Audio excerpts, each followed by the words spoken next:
Okay, number 5. I'm going to say again, I said, flexibility was my number 1. Forgiveness is probably also my number 1. Maybe it's number 2. But I've talked to lots of couples who have been together for like 20 years and more, and whenever you ask them the secret of their success, they talk about flexibility and they talk about forgiveness, continual forgiveness, not holding things against them, not holding in resentment, not, blaming the other continually. One of the best ways to do this is to really look at the misperceptions around forgiveness.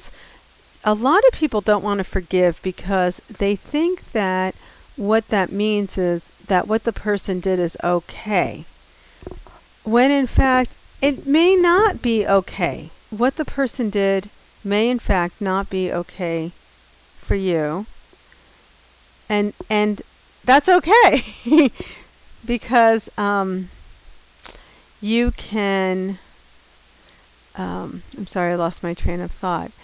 You can forgive them and then set up very clear boundaries that what they did isn't okay, and that they're not to do it again. And, especially in a relationship when somebody's really apologizing, not holding it against them is a true sign of grace. So forgiveness is something that happens on a continuing, regular basis with yourself and each other. So if you do something that really hurt your spouse, sometimes you can beat yourself up over it. You can just beat yourself and beat yourself and beat yourself up over it. Let it go. Forgive yourself. There are a lot of spiritual concepts around forgiveness. Jesus talks about things like, whoever has been without sin, throw the first stone. Concepts like that are really important. The other concepts are that there might be karma between the two of you. There's always a reason that the two of you are together.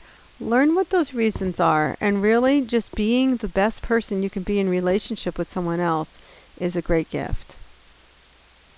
Also with forgiveness, it's that connection of how do you feel when you're being forgiven? You appreciate the other person so much more when you've done something like you've really messed up and somebody forgives you. Aren't you just so filled with gratitude and appreciation? I know I really love it, and I really do appreciate it because we all make mistakes. Number 6 is freedom. Do you remember Jonathan Livingston Seagull? That the book all about a bird who really recognizes that it's when you actually let somebody go free that they come back to you. Do you remember that concept? Well, that's what freedom's all about. There's also the tunes I'm thinking of from the group Bread, and about Mother Freedom. Freedom, keep walking, keep on your toes, and don't stop talking about freedom. It's a wonderful song, so maybe I can find the music and play it on this too. And then finally, Kahlil Gibran, writes about real love, and what he's talking about with love is, loving one another, but make not a bondage of love. Let it rather be a moving sea between the shores of your souls. Fill each other's cup, but drink not from one cup. Give each other of your bread, but eat not of the same loaf. Sing and dance together and be joyous, but let each of you be alone. When we're in a couple, we're two people coming together. We're not coming together to own one another, but we're getting together to enhance our lives. So allow someone to have their freedom. I know a lot of women in particular complain about men wanting freedom, men wanting their man time, their cave time, to go into their cave. Give it to him. He will come back refreshed and happy and ready to be in relationship with you. But if you're trying so hard to control him and keep him with you all the time, what is he going to do? He's going to want to break free. That's not what you want. Number 7, foreplay. I'm talking to men right now about foreplay. I have this, like, for men, we know that foreplay might just be looking at a naked woman. Like, that's enough. I'm ready. Let's go. And you all know that foreplay for women is a whole different thing, isn't it? So foreplay for women is about helping her around the house. And the reason for this is because women have diverse awareness.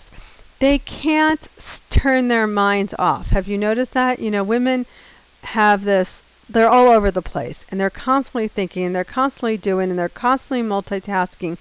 And to get a woman to relax enough to actually go to bed and have sex with you, they need everything in their lives to be sort of straightened out and figured out. And that's why sometimes women need to talk so much. They need to regurgitate on the day and get everything out of their system so then they can be there with you.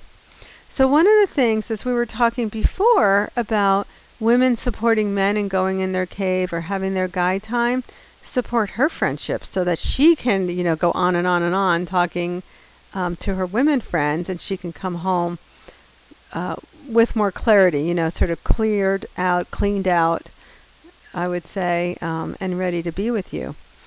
So that's why, you know, it's such a joke, you know. We say, okay, if you really want sex, take out the trash, help her with the kids, help her in the kitchen, help her with the laundry. And men will just roll their eyes, you know, like, yeah, that's just manipulation to get me to do something.